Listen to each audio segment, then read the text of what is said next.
Le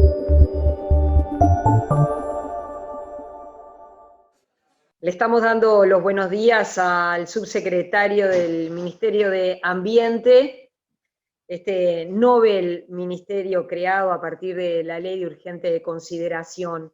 Gerardo Amarilla, para empezar, ¿cómo se prepara el país para la jornada del Día Internacional de la Limpieza de Costas? Bueno, buenos días también a María y a todos los amigos.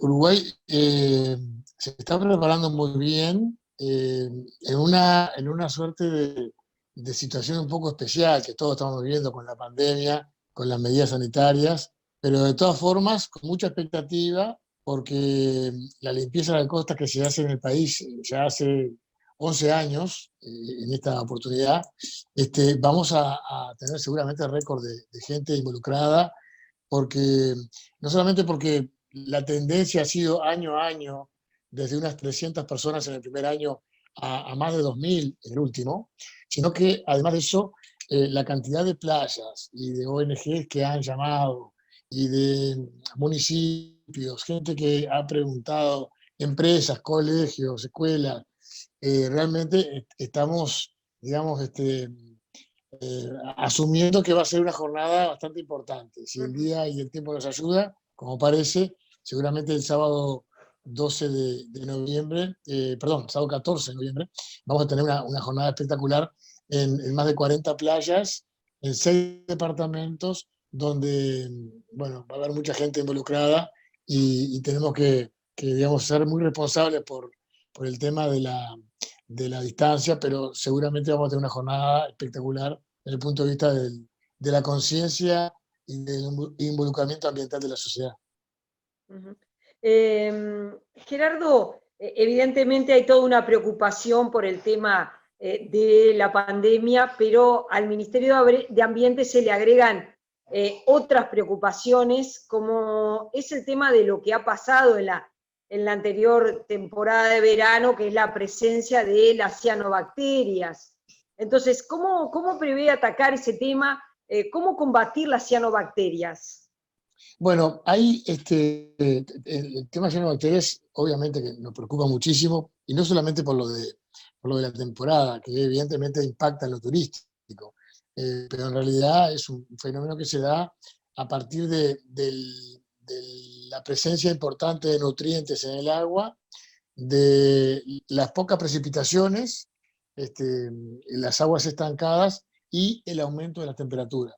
Y en ese sentido tenemos dos acciones, digamos, ¿no? Por un lado, una acción rápida atendiendo la urgencia, con el bomberito, digamos, yendo a apagar el fuego, por así decirlo, que es buscar alguna tecnología para trabajar en la eliminación de las cianobacterias o tratar de evitar que se formen esas floraciones.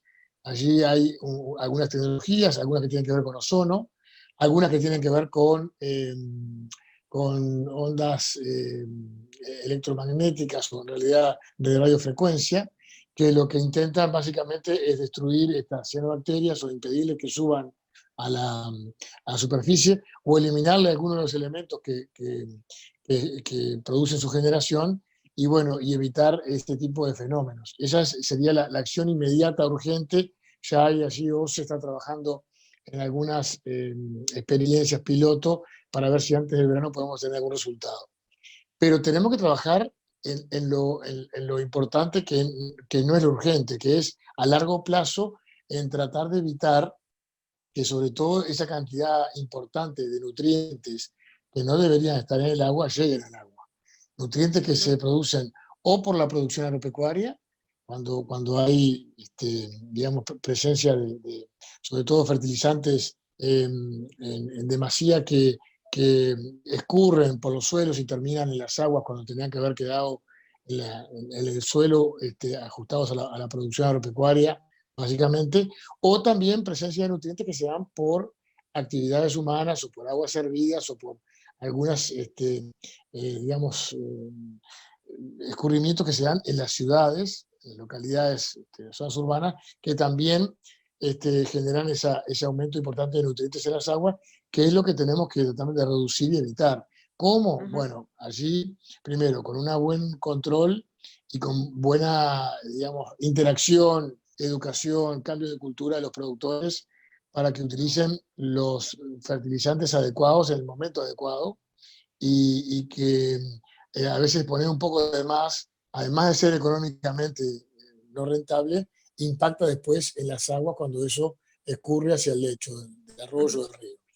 Pero además de Em, eso, con mejora en los servicios de saneamiento, con mejora en las piletas de tratamiento de fluentes en tambos, en industrias, y bueno, allí hay un trabajo largo que ya se ha comenzado, que ya se ha hecho, pero que todavía hay mucho por hacer y tenemos que trabajar fuertemente en eso.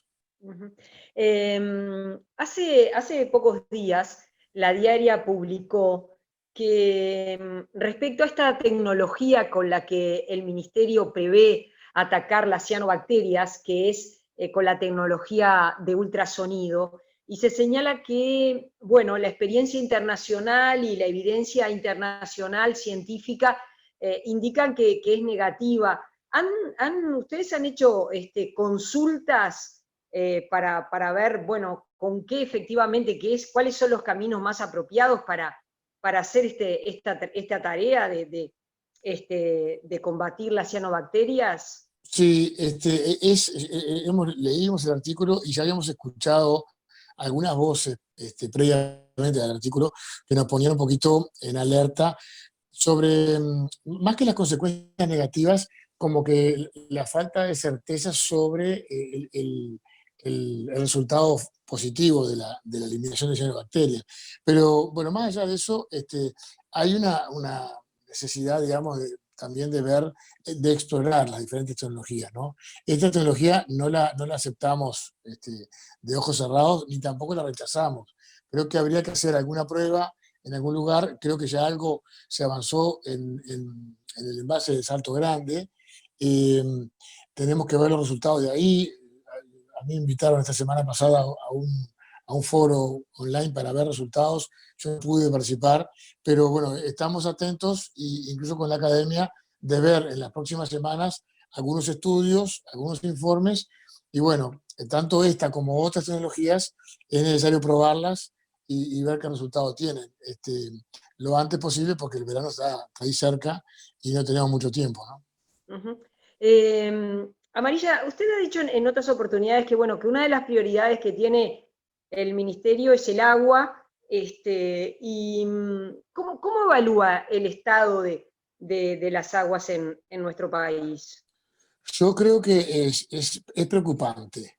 Las aguas superficiales del Uruguay, que tenemos una cantidad eh, muy importante de cantidad de agua dulce disponible, próxima, fácil de acceder a ella, lamentablemente la hemos descuidado en los últimos tiempos y tenemos eh, algunas consecuencias preocupantes en aquellas zonas más próximas a los centros urbanos y en aquellas zonas donde ha habido más presión de actividades humanas productivas, industriales y también de consumo.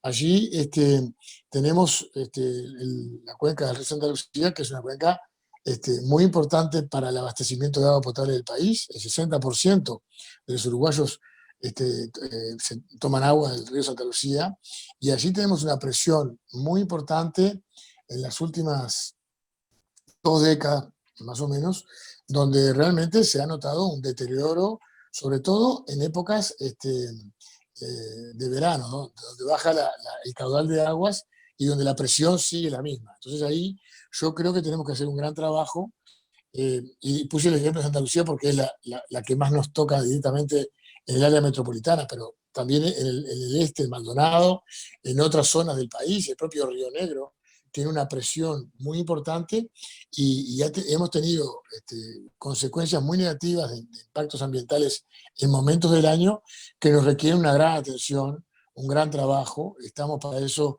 coordinando esfuerzos, no solamente en las dependencias dentro del Ministerio de Ambiente, con lo que es la Dirección Nacional de Aguas y la Dirección Nacional de Medio Ambiente, la DINAMA, que ahora se va a dividir en 2 áreas a partir de la ley de presupuesto, sino también con la academia y con otros actores que son importantes, el Ministerio de Ganadería, el Ministerio de Industria, las intendencias departamentales, por supuesto que los comités de cuenca que allí también comparecen y aportan los productores, los vecinos, los usuarios de agua, que muchas veces extraen agua para riego, y que creo que es importante involucrar a todos y cambiar un poquito la cultura. En otra época el Uruguay tenía una cantidad de agua como tiene hoy, pero aparte una calidad de agua que a nadie nos hacía pensar que eso en algún momento tuviera algún problema. Y bueno, después de usarlo mucho y de no cuidarlo debidamente,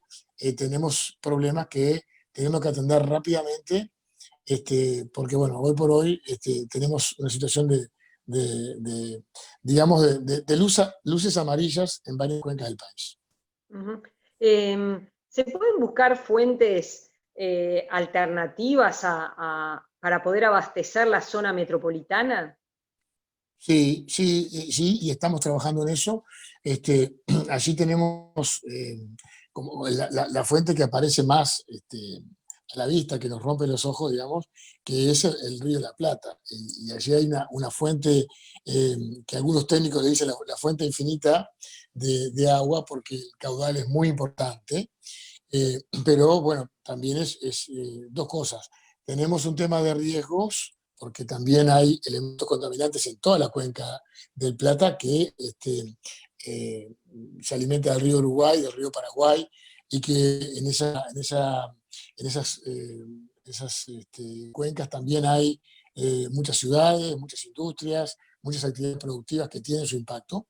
Pero además tenemos un tema de salinidad que nos obliga a extraer agua eh, más o menos en la frontera de Arasatí, que es entre Colonia y San José, o el arroyo Cufré, que serían los puntos de menor salinidad, digamos, sobre todo en época de verano, lugares donde podríamos extraer agua, y es una variable que estamos estudiando. Es una vieja idea que está en OCE hace muchos años, pero que ahora estamos estudiando porque podría ser la fuente alternativa para la metropolitana, que descomprimiría la presión que hay en Santa Lucía, y a su vez tendríamos una fuente segura, alternativa y de un caudal muy importante.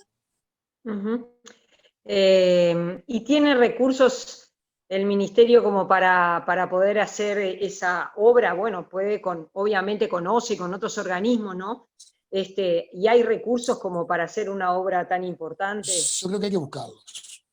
Creo que hay que buscarlos porque ahí, digamos, este recurso de agua es esencial para la vida, ¿no? Parece de perogrullo que lo tengamos que repetir, pero creo que si en algo tendríamos que hacer una inversión importante sería en tener esta fuente de agua alternativa. El río Santa Lucía nos ha provisto de agua por más de 150 años a la ciudad de Montevideo, y estamos muy agradecidos a sus servicios ambientales de agua corriente hacia Montevideo primero y luego hacia la área metropolitana, pero es hora de buscar una fuente alternativa, y por más que sea una inversión importante, creo que bueno, tenemos que trabajar con OCE, y también tenemos que trabajar también con otros actores, y me parece que es una de los grandes proyectos que tiene el gobierno nacional por delante, y que por supuesto el Ministerio de Ambiente está dispuesto a liderar este proceso, ¿no? Hoy no es recomendable que la gente tome agua de la canilla. ¿Es peligroso? Yo creo que, no sé si es peligroso, pero evidentemente lo que hemos visto, y lo que todos, por lo menos yo estoy mitad de mi tiempo, o en realidad ahora menos de la mitad de Rivera, los fines de semana en Rivera, y tomo agua de pozo aquí, no tengo ningún problema, y no tengo del acuífero, extraigo agua del propio acuífero guaraní, muy pura, y cuando uno llega a Montevideo siente el agua que en el tratamiento, si bien tenemos así la eliminación evidentemente de todas las bacterias, y OCE se preocupa de que el agua que llega a nuestras canillas sea agua apta para consumo, pero que en ese tratamiento tiene algunos elementos, como a veces tiene olor a cloro, a veces tiene alguna turbiedad también por trabajos en cañerías que generan cierto, digamos, no sé, podríamos decir,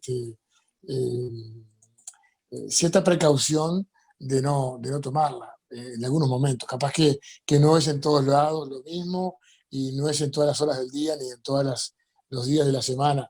Pero, digamos, yo por lo menos trato de evitar y trato de consumir, en todo caso, agua filtrada, que a veces se compran filtros que son utilizados normalmente en muchas casas, ¿no?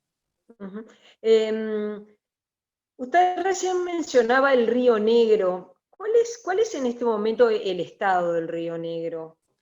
Es un estado, digamos, preocupante porque aquí hay mucha contaminación difusa, hay muchos, el Río Negro, si uno lo estudia un poco en un mapa, tiene una cantidad de subcuencas que la alimentan y que vienen de, a veces, de muchos kilómetros a la distancia. El Río Negro nace en realidad en Brasil, allí donde las nacientes del Río Negro y en toda la zona esa, previo a ingresar a nuestro país, hay una gran presión agrícola ya en sus nacientes, hay muchas plantaciones de soja, hay mucha agricultura intensiva en aquella zona, que seguramente ya desde aquel lugar genera algunos impactos con la utilización de productos agroquímicos, ¿no?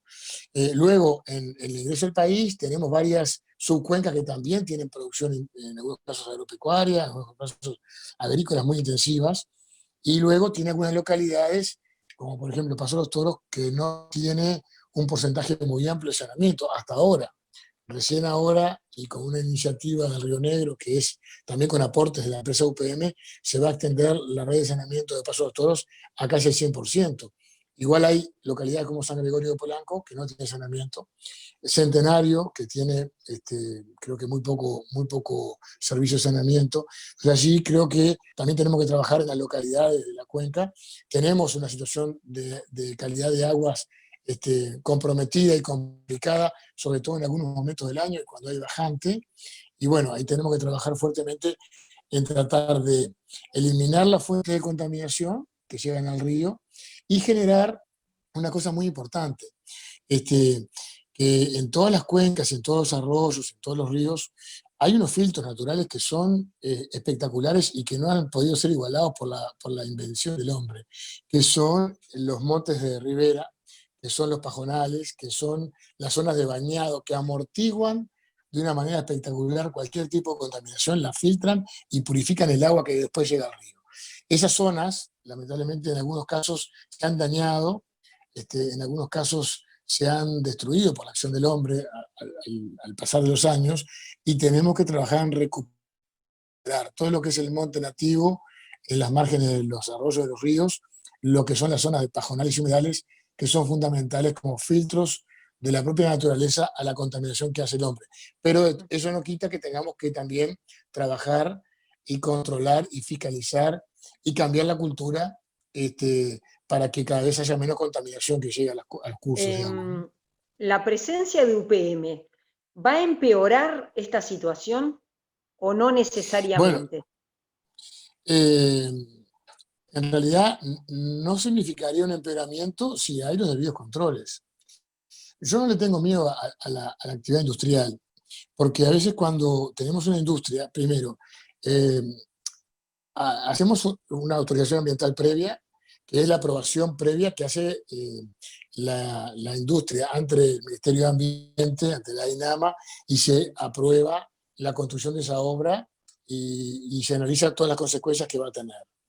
Y luego tenemos una autorización ambiental de operaciones, que es cuando el Ministerio también autoriza que comience a funcionar, y para eso también tiene una serie de controles, una serie de, de aparatos de tecnología que miden la calidad de las aguas, que miden los efluentes que la empresa está virtiendo al río, monitoreo permanente, o casi que online, hacia el Ministerio de Ambiente.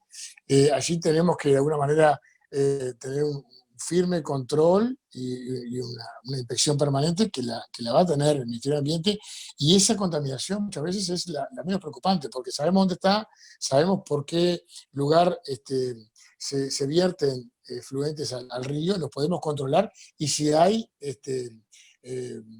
superación de los límites máximos permitidos, se multa o se puede incluso obligar a detener la producción. O sea que a veces me preocupa más la contaminación difusa, esa que no sabemos de dónde viene, esa contaminación que realmente no sabemos exactamente el origen y no podemos controlarla.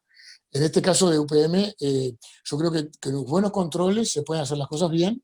De todas maneras, estamos haciendo ahora, junto con la empresa, estudios de línea de base para saber de qué calidad partimos y bueno, y también ahí monitorear a la hora de que comience a producir, digamos, cuál va a ser la consecuencia de esa actividad productiva. Uh-huh. ¿Se puede llegar a suspender las obras de UPM si no se cumplen con los requisitos medioambientales? Ah, por supuesto que sí. Sí, por supuesto que sí.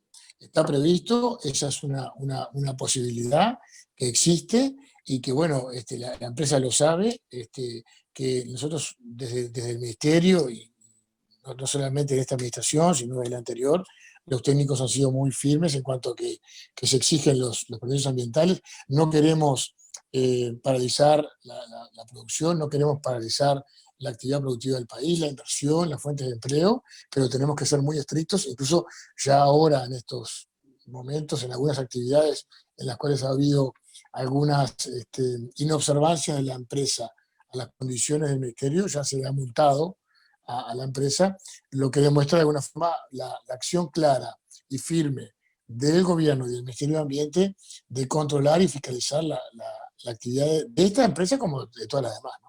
Uh-huh. Hay voces críticas que señalan que por qué finalmente el Ministerio de Ambiente no se le sumó el concepto de desarrollo sustentable, porque no hay ambiente que no se asocie con desarrollo. ¿Por qué finalmente quedó Ministerio de Ambiente y no Ministerio de Ambiente y Desarrollo Sustentable? Bueno, nosotros lo planteamos, nosotros queríamos que fuera Ministerio de Ambiente y Desarrollo Sostenible, Sustentable. No tuvimos en el Parlamento las mayorías suficientes para establecer ese nombre, pero de todas formas en las competencias del Ministerio que están en la Ley de Urgente Consideración, quedó claro y fue uno de los temas que personalmente yo, siendo en aquel momento legislador, planteé con firmeza de que debería ser dentro de las competencias la protección del ambiente, el cuidado de los recursos naturales y el desarrollo sostenible y sustentable como una competencia del Ministerio. Está establecido, por más que no esté en el nombre, está en las competencias establecidas por la ley. Uh-huh. Gerarda Amarilla, gracias por la entrevista. Volvemos a conversar en cualquier momento. Ha sido un gusto. Muchas gracias, Ana María. Un placer estar contigo en este día. Bueno, hasta luego.